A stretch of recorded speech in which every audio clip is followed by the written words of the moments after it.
दिनै बनरगाव दखरा दुलाराय फरायसा आफादनि गेवलां मेल हाबाफारि बे जथुम्मायाव आङो बाहागो लानो मोननानै जोबोद मोजां मोनदों।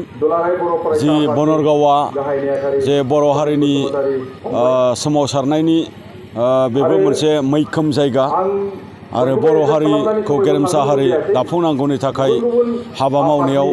मैखोम बिफाव होबोनाय बियो मोनसे जारिमिनारि बियो मोनसे जायगा आरो बे जायगायावनो 2011आव दुलाराय फरायसा आफादा बै समनि हादरनि हादरगिरि डक्टर एपिजे आब्दुल कालाम बिथांखौ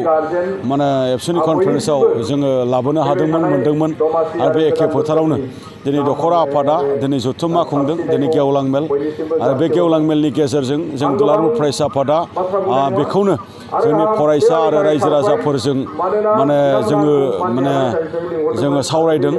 जे जोंनि गामिया जोंनि भबिष्यत, जोंनि फरायसाफोरा जोंनि भबिष्यत, जोंनि बर' हारिखौ जोङो गेरेमसा हारि गायसननायनि सिमाङा जिहेतु जोंनियाव दङ।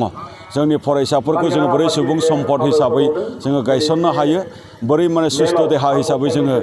खालामनो हायो आरो बर' हारिया गेरेमसा हारि जानांगौनि थाखाय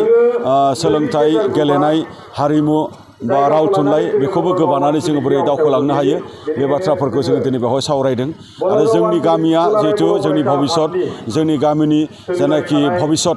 जेनाखि जोंनि गुन गोनां खालामनाय बे बाथ्राफोरखौबो जोङो दिनै सावरायदों जे गामिखौ बोरै निसानि उदां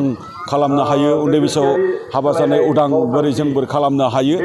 फरायनायनि मोनसे थासारि बा मोजां हाबा मावनानै मोजां रां खामायनायनि मोनसे थासारि, आइजो रांखान्थि जौगानाय बोरै जोङो लाबोनो हायो बे बाथ्राखौ जोङो दिनै सावरायदों आरो बेबायदिनो गोरोबथा मावफुंनांगौनि थाखाय जे एबसुआ दिनै खामानि मावबाय थादों, जे गोरोबथाफोरा मावफुंबाय थादों आरो जे गोरोबथा मावफुंनांगौनि थाखाय बावैसो सिगां जोङो हादरनि नखर मन्थ्रि अमित शाह बिथांखौ लोगो हमनानै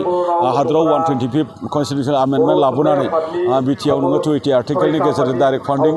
लोगोसे जे जोंनि बिटिआर गोरोबथा बेखौ आयेनारि मर्यादा होनाय बे बाथ्राफोरखौ